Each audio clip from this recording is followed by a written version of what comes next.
Hey guys, it's Chandler, and welcome to the Healing Heroes. I promise you. I'm Chandler Stroud, an executive, wife, and busy mom of two, who after years of living with anxiety, health struggles, and an unshakable feeling like I should be happier, made a profound discovery that changed everything. Join me on a journey where unexpected paths lead to healing and more happiness. On this show, we'll explore unconventional ways to unlock more joy in your own life with the help of my very own healers and trusted advisors, the Healing Heroes.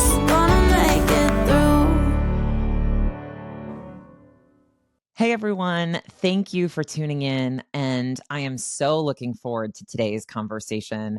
I am sure you are all familiar with the concept of being present, since it is often talked about in wellness-related practices.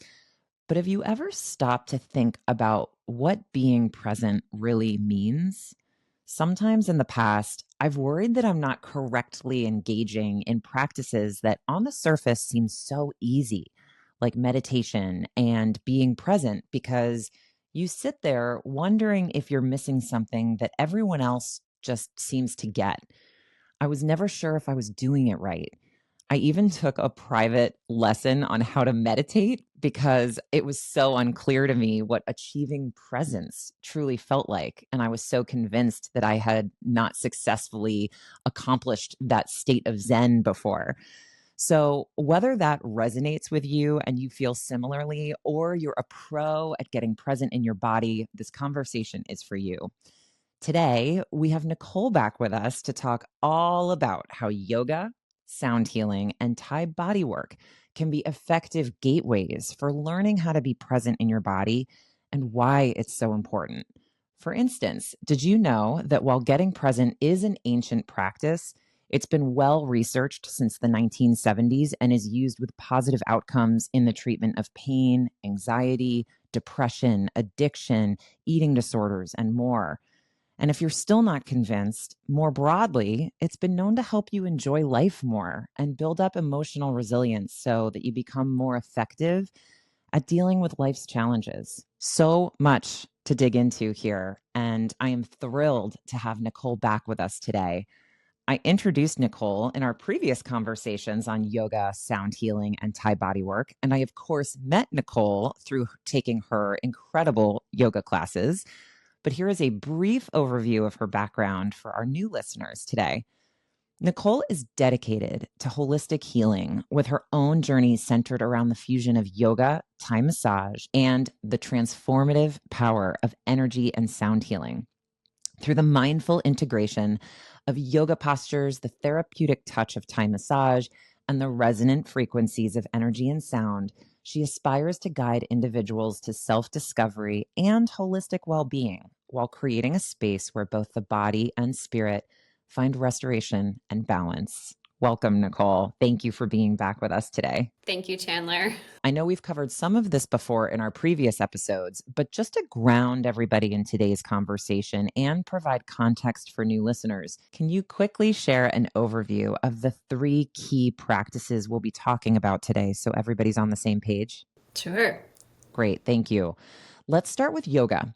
I know this is a very broad topic, and there are so many different forms of yoga. I know you and I historically have mostly done vinyasa or hot vinyasa together. But at its core, how would you describe it to someone who's new to the concept of doing yoga?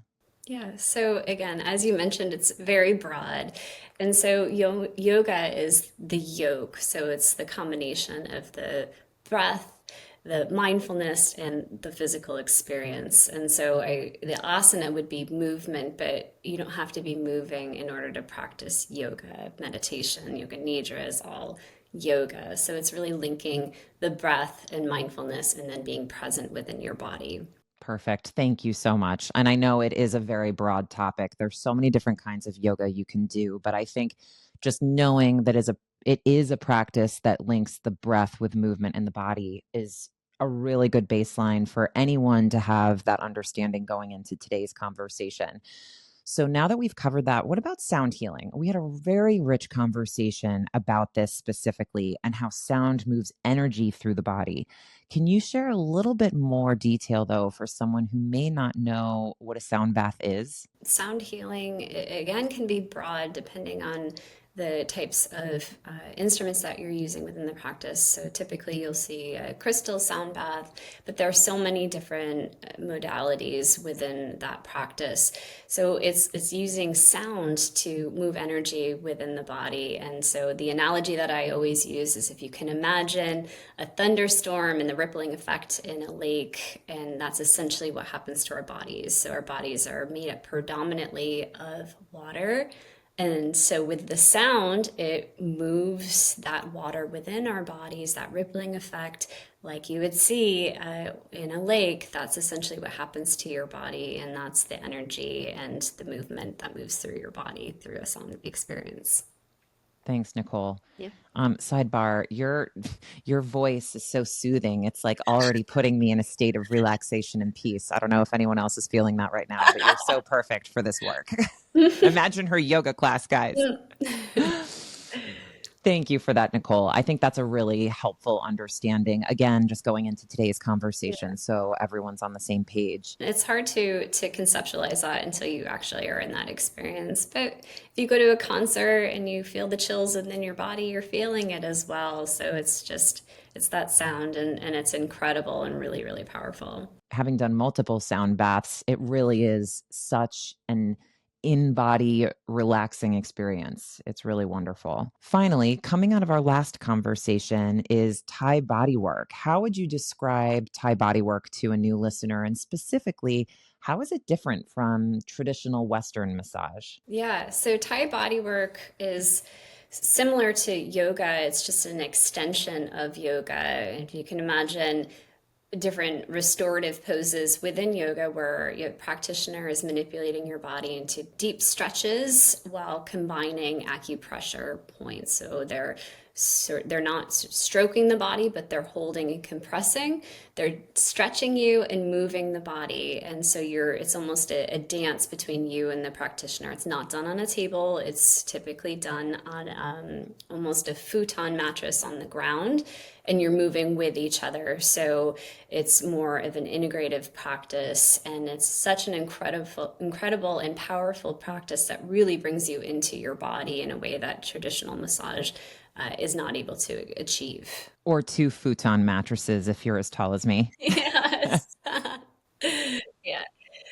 So you might be experiencing pain and your low back, but I'm down at your ankles and I'm moving your feet in a certain way where you're all of a sudden getting a release because this is energy channels. And with that stretch, you're targeting the spots within the low back and you're discovering new things about your body that you weren't really aware of before. Yeah, and I can definitely attest to that one too. I did not have any clue what to expect when you and I did that Thai bodywork session together, but I have never felt more relaxed than I had coming out of that session. It was Yeah. like it truly was like uh, sort of I would liken it to a massage, Yeah. but the deepest massage I've ever had. Sometimes you leave a massage thinking, "Oh, I wish they had gone deeper in my Yeah. lower back or the backs of my legs." And I didn't have that sense at all walking out of that room. I felt like fully present and relaxed in my body. Yeah, what I find is for individuals who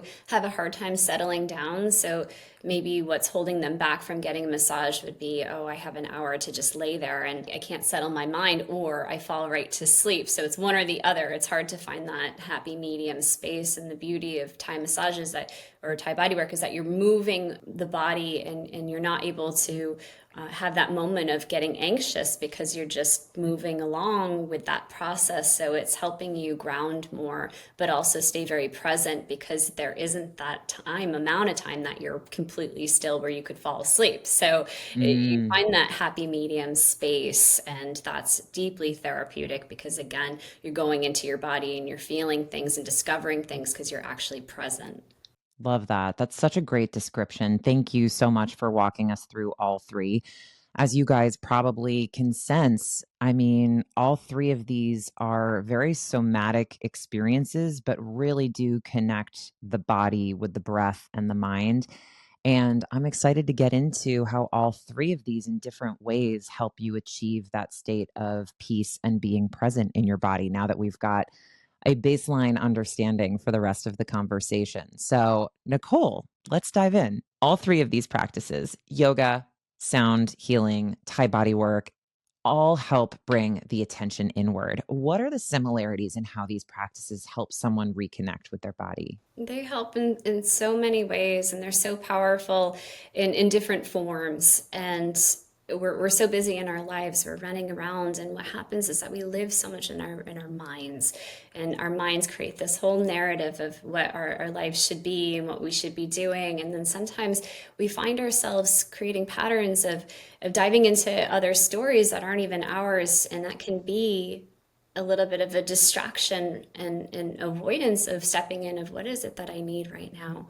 And so when you're in a yoga class, you're following your instructor, and whether you're moving faster or you have those moments where you can slow down, you have to be completely present because you have to listen to this instruction. And when you're doing that, then all of a sudden you're discovering things within your body that you weren't even aware of. So it could be something within the chest. Oh, wait a minute, I'm feeling really tight in my chest right now. That's interesting. And then I go into a heart opener, and all of a sudden I'm feeling really emotional, and I don't know where that's coming from. And if you can challenge yourself to dive into it, what does that look like? What does that feel like? Where could this be coming from? And not even attaching to that story, but just listening and being that observer, all of a sudden you've connected to that energy. And so that could be within your heart, that could be within your hip. And so in Thai body work, it's the same thing. You're moving, and the practitioner will put you into a deep stretch, and you can feel this release. I've actually started crying in sessions, or I didn't even know, I wasn't emotional going into it, but being put in a position with hands there, that connection made me have a very emotional expression, and it was a release because I felt lighter afterwards. And in a sound bath, it's the same thing. There's nothing to do, there's nowhere to go, there's nothing expected of you but to just follow that breath and be present within your body. And it's the most incredible experience when you allow yourself to go to those places. That's great, Nicole. Thank you for articulating that so beautifully. I think I can certainly say that has been my experience with you. I mean, I've certainly been brought to tears unexpectedly in a yoga class or in a sound bath, even, and also realized there were areas of my body that maybe weren't balanced the way I thought they had been. So I think that's really interesting to hear you connect all three of them in that way. Very cool. What role does the breath play in each of these approaches to being present? The breath is the key element of everything. So the breath, it creates mindfulness. When we bring attention to our breath, we have to go inward. And so one of my favorite breath exercises is a calming breath. And what that means is you take an inhale to the count of 4, you pause to the count of 4, and you release to a minimum of the count of 6. And so when we do that, it calms the central nervous system. It's that vagus nerve that brings us into our fight or flight response. And so when you're able to pause and count that breath, it naturally calms the entire body. And if you notice it, if your alarm is going off, so say you've been triggered, you start to hyperventilate. And that actually happened to my daughter this morning. She was having a moment, she's stressed, just starting school, and there's a lot of things going on. And she came in and she's like, I don't want to go to school. And I hugged her, and I literally heard her like little mini hyperventilation. And so together, let's breathe together. Listen to the way that I'm breathing. We're going to hold, and then big exhale. And by doing that with her and just hugging her and holding her, all of a sudden she just slowed down. And so when our minds begin to race, our breath begins to move rapidly, and then it brings the body into a very dangerous space where we can actually start to harden, and you get that like tightness, and then the mind starts to go even crazier. And so that breath, it's taking the mind away from whatever it is that's triggering you, because you have to focus on the breath. And then by slowing it down, it calms the body. And so that is the key element of everything. And so you're going to use that just in life. You're going to use it in yoga. You're going to be using it in Thai body work, especially. And I was working on someone yesterday, and she was having all of this tension. And every time I would touch her, she would kind of flinch. And so let's breathe, right?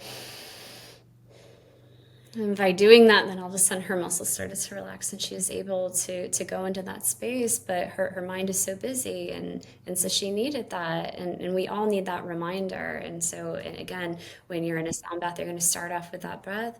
And then you hopefully they will end up being so relaxed that you don't have to be mindful of it and it's naturally just there. But when the mind starts to move again, I always say, come back to your breath. And if your mind is moving over that monkey mind, let's count that breath. Because when you count it, then you can't be thinking about all the other things. Yeah. Yeah, absolutely. And it's so I just had an aha moment actually listening to you answer that question because in one of my first episodes with Lizzie, we were talking about anxiety of becoming a new mom. And I was sharing that I had a panic attack. And she asked, how do you calm yourself when you're having an anxiety attack? And I said meditation. But as I'm listening to you, I'm like, yeah, the meditation is what triggered me listening to my breath. It was actually the slowing of my breath and consciously breathing through my nose deeply and pausing before that exhale that really calmed my physical body. So the meditation was a way to kind of get me focused, but really it was the breath work that changed my physical reality in that moment. So I think it's really powerful.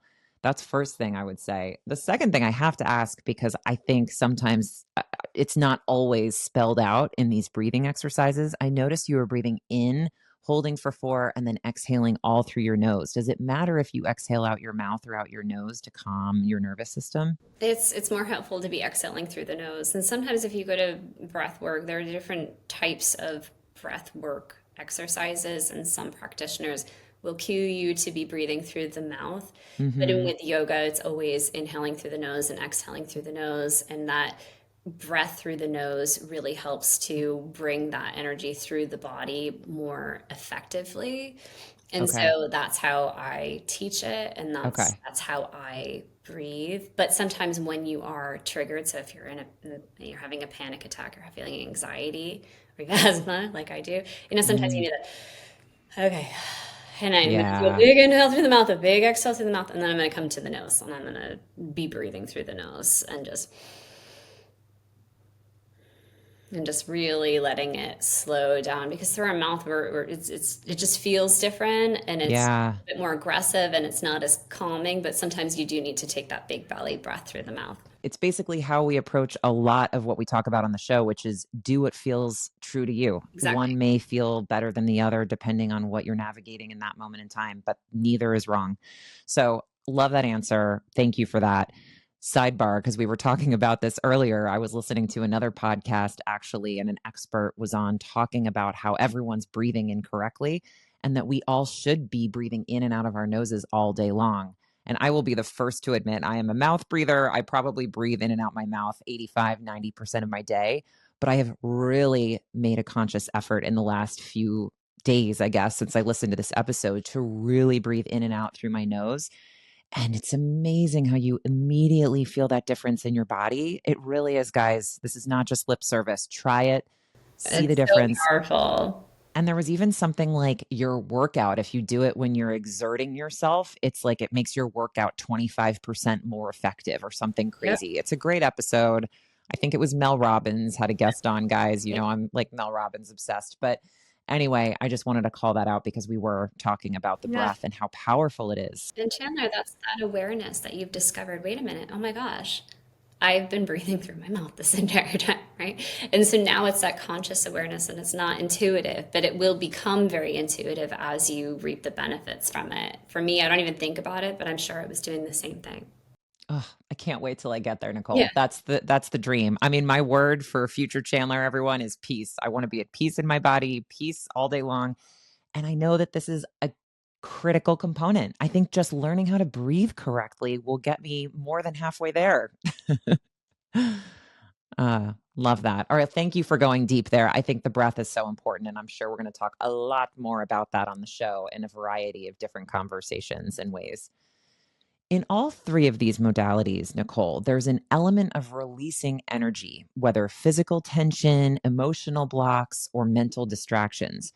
How does the process of letting go support getting present in the body? So, it's interesting because I've been contemplating the idea of letting go because that's something that we teach. And what does it mean to really let go? And that's really hard to let go. And I think the misconception is that I have this stress in my life, just let it go. No, well that's avoidance maybe. And then it's going to go somewhere else. So we can't really truly let it go. In order to let something go, you have to acknowledge it. And so the way that I like to teach it, or the process that has been most effective for me, is non-attachment. So when I'm leading a yoga nidra, which would be the perfect example, is as things come in, so you're exploring the body, and we're going to go right to our belly. Right? We hold so much emotion in our belly. And so I'm going to tell you to explore what's coming up in your belly and what does it look like? What does it feel like? What does it smell like? We're going to ignite all of your senses. What is the story that's arriving? And I want you to acknowledge it and then envision it just sort of floating away, right? So I am acknowledging that it's there. I understand. And if there's something that you proactively need to do to change it, so maybe it's something in your home life that's not, you have a partner who is causing all of this stress and it's not, I'm just going to let that go. No, you're probably going to have to do something about that to make that change. But in this moment, I'm going to let this energy go and I'm not going to attach to it. And as I let that move, then maybe I have the space in my mind to give me a solution of how I can handle and navigate this situation rather than attach it. I have this pain, I have this stress, this person is doing that, and you're caught in that monkey mind. And it's like, wait a minute, okay, I'm acknowledging this is living within this space. I understand that. Now I know, thank you. And I'm going to let it just pass through and I'm going to welcome in what is it that I need. And I'm going to focus on what is it that I need. And so maybe it's feeling peace and safe, or it's thought of what it is that I need. I'm going to bring in the solution to this problem. I need more support. I need to reach out and work with a therapist, or I need space from this person, or, so you're going to come up with these solutions because you've given yourself that space. So letting go, again, is broad and it's not easy. And I think that it's more powerful to dive in and feel, observe, and then with non-attachment, let it move on so that you have the space to bring in what it is that you need. I love that description because I think it is counterintuitive. You Yeah. hear let go, you think, okay, just ignore it. And that's actually the exact opposite of Exact what that opposite. means. Yeah. And I love thinking about it as letting go of the attachment to it. It's like it can be present, but you can also find peace while it still lives within you so that you can create that space. I think that's really a very cool concept. That's the first way I've heard it described that way. So I appreciate you highlighting that. Yeah. Yeah. We're not running from things. We're feeling things. We're feeling empowered and safe to feel. Mm. And knowing that we'll know what to do. Mic drop, guys. We're feeling empowered and safe to feel and trusting that we know what to do. That is honestly the name of the game here, Yep. everyone. Well, that is so helpful. Thank you for bringing that to life for listeners. I think in listening to you, it's very clear to me that all three of these approaches also have a sensory component. There's physical touch with Thai body work, you've got the movement with the yoga, and of course, the vibration with the sound healing. How does engaging our senses help people stay present in their bodies? Because it takes you out of that mind, that monkey mind that is hijacking us from being present. It's taking us away from it. So when we say, close your eyes, take a deep breath, what do you see right now? First thing that comes to mind. What do you feel right now in your body? First thing that comes to mind. What do you taste? What do you smell? All of those things will just loop you out of that mental monkey mind that distracts you from being present and then pulls you back into the body. I think that's really important. And the other thing I'll say about that is I think so often we don't realize we're so in our mind, Yeah. which is why these approaches are so powerful because once you engage in them, you're like, oh, I feel lighter, like things are clear. Yeah, Because just telling someone to get present, this is where I think the disconnect was for me in meditation, especially. It was like, okay, I can feel I'm sitting cross legged on a floor, but something in the back of my mind was also thinking about that presentation that I have this afternoon and what I still needed to do to prepare for it on the train on my way into the city. But like, I wasn't fully aware that it was there or that I was in that headspace because I was also recognizing that my body was in a yoga studio and I was trying to meditate. So I think that's one of the reasons I've gravitated towards a lot of the things you're talking about is because it truly gets you over that hurdle and lets you experience what it feels like to let go and give some space to the things in your mind and be so present in your body.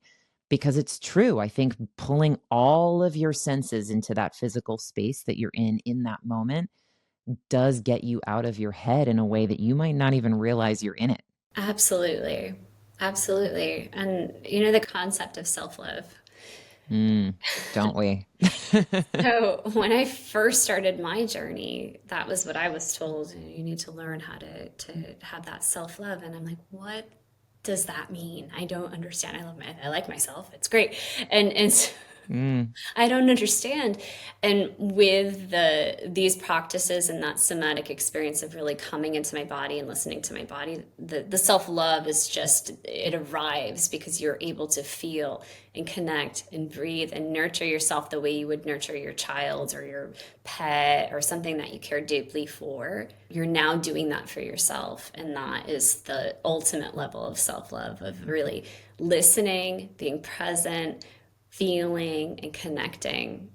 And the more that you're able to do that for yourself, the more you're able to support everyone around you. And I think some people, or we in general, feel selfish for taking these moments when we're so busy. But when we can take a step back and say, wait a minute, I'm going to show up in a way that's so much more powerful after I do this, and set an example for my children or set an example for my coworkers, just my energy in general being calm and grounded, everyone that's around me will benefit from this in a much bigger way. I mean, that's your second mic drop of this conversation. It's so beautifully said, and it's so true. People strive for self love, right? They do all of the things they need to do to like love themselves, but really it's as simple as going inward and feeling present and comfortable doing that, getting inside your body. And when you can do that, I really do agree that the self love becomes somewhat of a byproduct Because and influences so many people in your orbit when you're grounded with that energy. You know, we talk all the time about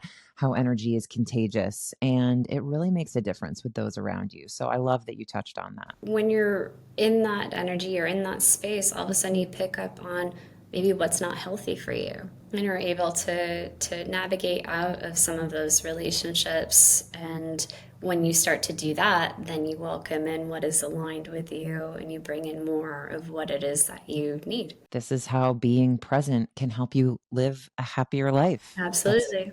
a great gateway. Oh, so much to uncover here. I'm curious, what role does relaxation play in getting present? How do these three approaches facilitate that shift from being stressed or tense to relaxation? We're so busy in our lives with work and family and the stress of balancing all of that and maybe your personal health and whatever it may be. And when we're so busy, we're not present because we're moving so quickly and we're moving physically and we're moving emotionally. So relaxation again would take that time to ground and to breathe and to slow down so that you can feel and observe what's actually happening and prepare and restore so that you can come in and be bigger, brighter, stronger, more powerful. And so it's so important to incorporate that. I think sleep in general, you know, the quality of our sleep determines our health, period. And so if we're not sleeping well at night, we're going to start to have all these other issues. And the body keeps the score. I always I think every one reference of our heroes has that. referenced that book. I mean, including myself in the first I think episode, every obviously. episode. But the body will get louder and louder as we neglect it more. And you'll get to a point where all of a sudden you're dealing with something that had been there for a really long time, but you just didn't have that awareness because you're moving too quickly. And then it gets so loud that you have to deal with it. And so the key is, what can I do to prevent that? Or what can I do to all of a sudden notice, wait a minute, this is off, and I'm going to make those little adjustments. And so anxiety and panic are like perfect examples. Anyone who struggles from panic attacks. So the first time it happens to you, you're like, what the hell just happened? Right? I mean, I kind of have a funny, it's funny now, but I remember when my mom was dying and I was in my early 20s, and it was like this experience that was so wild, where every weekend was like, oh my gosh, she's gonna die. No, she's not, because she was on life support. And so that like high low, right? And I had never had anxiety or panic attack. And so I was living in the city and I'm walking my dog down the street and I felt off that day, but I didn't know what that off felt like. I didn't know what it was, but I knew I felt off. And then I just started hyperventilating, which I didn't even know I was doing. I had no idea. And I end up collapsing on the street with my dog, and I'm in like rigor mortis because I had been hyperventilating. And people are standing over me. And I remember a woman being like, I'm a vet, I can help. I'm like, I'm not an animal, but like, Not an animal. and I was taken in an ambulance. I thought I had a seizure. And they were, they put an IV in, and it wasn't until my boyfriend at the time came in and gave me a hug. And that hug, I just melted. And I was like, oh my God, okay, now I'm calm. And so then I remembered, oh, that sensation. So the next time I started to get that weird sensation in my body, it felt like tingling and like my breathing, I'm going to slow down a little bit. Maybe today I need to rest, and maybe I can't do that extra meeting or go to that event, and I'm going to stay home because I'm feeling my body, because I'm feeling that sensation that this could actually go into that space. And so it's that awareness that's so key and so important, because we can prevent going into a full-on panic attack. Or maybe it's something within the stomach, it feels a little funny, so today I'm going to drink whatever it is that's helpful. I'm going to eat whatever it is. I'm going to meditate, or maybe laying on the couch, whatever it is that brings you that sense of peace that's most helpful. Those are the moments that you bring that awareness in and you're like, that's really what I need right now. And so that's self-love. That's nurturing yourself the way that you would with your child or your dog or cat or whatever it is that we typically put all that energy into. Now you're taking it into yourself, and you're doing these things for yourself so that you can keep yourself grounded and healthy before it escalates into a bigger thing. And so it's that awareness that's so, so important. Yeah, I totally agree with that. And I love that you touched on awareness as being really important, because I think that is also an indication that you're healing, Mm. right? I think so often we think, oh, I'm doing all this stuff and I don't feel better yet. Like I'm still getting triggered with this behavior. I still experience anxiety. And I think we can be so hard on ourselves. But I will admit, one of the most powerful identifiers that I know I am getting better is that I can at least become aware before those sensations reach a climax or even start to enter my body. I can say, wait, why am I talking to myself this way? I didn't do anything to deserve this. Like, back off a second. Or, wait, I'm not breathing how I normally breathe. Let me take a minute and slow it down a little bit. Or How I feel empowering is like that? That's it's incredible. so You empowering, know? right? Like my child is triggering me. This morning it's photo day and she wouldn't just, I'm like, for 1 hour, put a headband in. Just 1 hour. Just Then do you it. can do whatever you want to your hair. She would not meet me halfway. And I had an adult tantrum and I was like, this is not healed Chandler right now. Yeah. But what I was able to do was acknowledge that I was in this space that I didn't want to be in. Yep. And I just went in my room and I closed the door and I took 3 deep breaths through my nose. Yep. And I was like, you're in charge of how you want to feel and how that little girl gets to walk out the door and go to school today. And I opened the door and I sat down and I was like, there's this thing called compromise. Would you be willing to reach it with me today? And she still was like, I don't know, mom. But at Yeah. least I was able to like engage in that conversation and go back and approach her in a way that I could feel really good about. And I Yeah. was aware that I didn't want to be doing what I was doing. My old self would have stayed in that tantrum state, grasped onto that energy, let her go to school where we're both not feeling good about it. And I mean, that's just one very small example, but like the awareness helps you change everything. It allows you to catch yourself. And sometimes that's not brought to life, I think, for people who may not understand what awareness means. And it really is just identifying that you want to feel differently or that something's there that you're either not used to being there or maybe that is there that you don't want to feel anymore.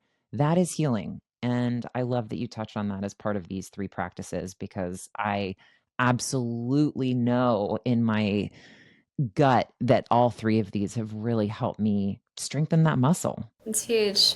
Yeah, it is. It really is. It's so empowering. It really is. So, anyway, slight tangent, but No, thank you I for love it. letting me I love share. it because it's important to see how it really impacts your day to day. And if you weren't able to take that moment, take that to even acknowledge, wait a minute, I need a pause. I'm going to remove myself. I'm going to breathe. To have that perspective of how do I want to feel and to regain that control. Okay, well, I'm going to have a conversation with her. If you weren't able to do that and you exploded, now picture day would forever be a terrible day for you. Like, oh God, Right? picture Right? day's coming. Not doing it. No, but Row is not ruining my Monday. I had yoga. I was all zen walking in the door and then yep, photo day bomb. yep. So we got through it though. We feel much better. Thank you, Nicole.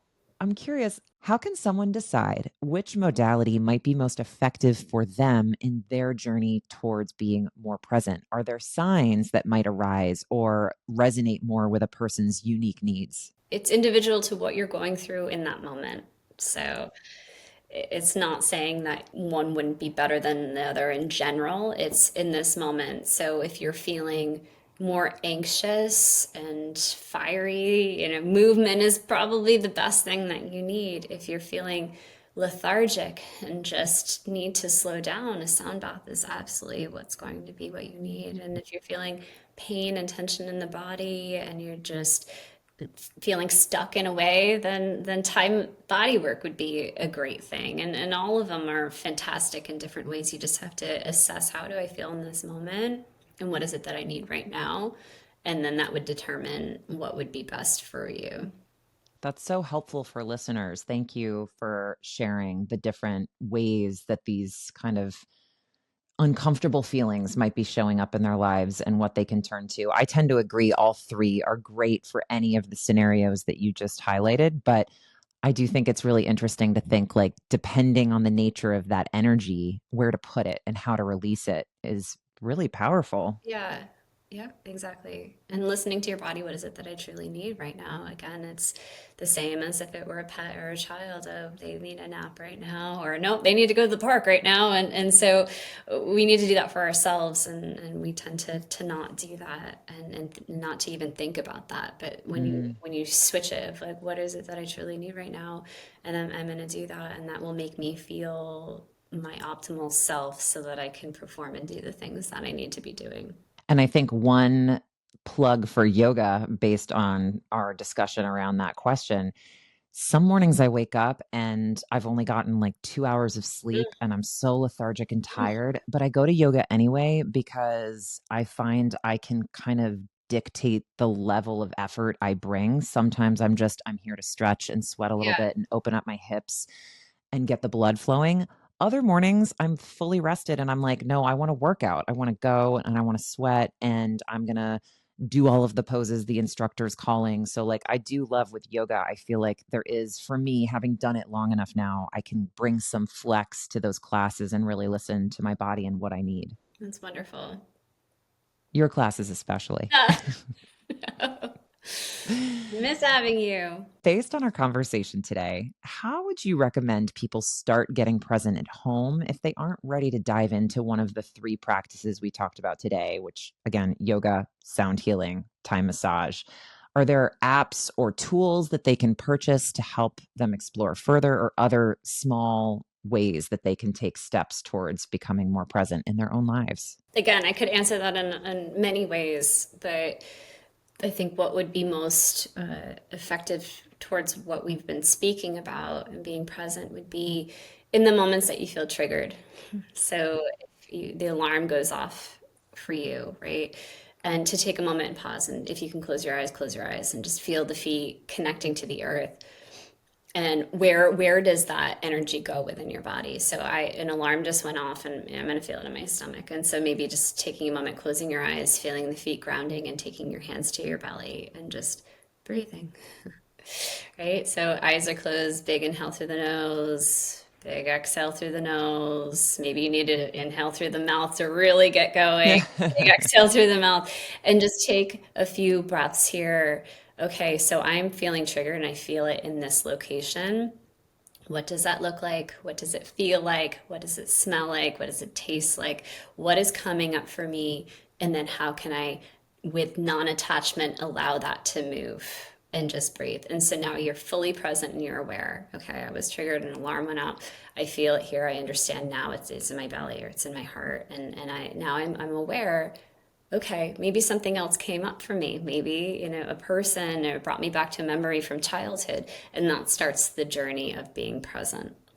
Yeah, and the non-attachment's so important. I think so often we get those feelings and we say, "Oh no, I have to stop this. Don't feel that way." And it makes it worse, Yeah, right? it makes it so much worse. It's that avoidance. And that's when we typically get busy and we distract ourselves with doing housework or, organizing something or helping someone else. And let's just pause right now. I feel the need to distract myself because I'm scared of feeling what I'm feeling. But here's the thing, it's never going to go away. It's never going to go away until you can just sit in that discomfort for a moment and acknowledge what it is. And then once you're able to do that, then it will neutralize. And I guess that's what we're really looking for. We're not looking for letting go. We're looking for the ability to neutralize our expression and to retrain our body so that we don't continue to go through those motions every time we're triggered by something that's bringing us back to something that happened when we were 5, but we don't even have the awareness because we're too busy to even take a moment and be present. So that's a simple exercise. And then to take it a step further, yeah, there are lots of meditation apps, grounding and just sitting outside. You go for a walk. Sometimes even a ground walking meditation is powerful for people that are not able to sit in stillness. Take those earbuds out and just walk and feel the feet connecting if you're in the woods or wherever, and you're sort of just looking around and noticing the birds and the flowers, and that is being present. And it's taking away that extra distraction and stimulation away and just feeling the body, feeling the breath, but you're moving, you're not sitting down. And like I said, meditation apps, I don't know. There's so many different ways, but just taking that moment to just pause and not busy yourself and having the awareness of knowing, oh, wait a minute, I'm trying to busy myself to avoid just being present. And so as you train yourself to do that and that becomes a routine, once you continually do it, it will become something that's a necessity to your life. Absolutely. Cosign. Because And I, I love the example of walking in nature because it does, in my mind, make it a little bit easier to be present because and we talk about this in our EMDR episodes with Jen too, that left right yeah, back and forth, it really stimulates a different part of your body. And so having that consistent left right movement, that bilateral movement, coupled with noticing there's a bird, I can hear the water, or I smell a fire, or whatever it is, like those things, you are actively kind of looking, but you're also present simultaneously. completely present. Yeah, so I love that for really pushing myself to get present. I try to walk every day and it's really made a difference. Yep. Yep. And again, when you're feeling anxious, it's can be hard to sit. And so to do that first or have that just be your practice is great. But if you want to then build into full on meditation, to do that first, to just sort of move the energy, and then after the walk, to sit down on something where your feet can be rooted to the earth and you can just close your eyes and just maybe hand to the heart, hand to the belly, and just breathe. And it doesn't have to be long, but that is your sacred time, and you've committed to that time and you've done it for yourself. So then you can arrive and be the best version of yourself for everyone that's within your life. Well said. Perfect way to end what was such a fun and meaningful conversation. Thank you, Nicole. Thank I you. really appreciate you being here. I had so much fun chatting with you, as I always Me do. too. And I so appreciate everything you shared. I think all of the different approaches to healing that you practice are so important and effective. And I'm just so grateful that you're so knowledgeable and can share them with our listeners. So thank you for taking the time. Thank you, Chandler. It was such an honor and so much fun to be here. So thank you. We always have a good time, don't Yes. we? And to those tuning in, if you liked today's discussion, please share it with friends and don't forget to subscribe. You can also visit healingheroespodcast.com to get resources, meet the heroes, and share your ideas for future episodes. Thanks for listening, everyone. And until next time, remember, be curious, be courageous, and be kind to yourself. You've got this.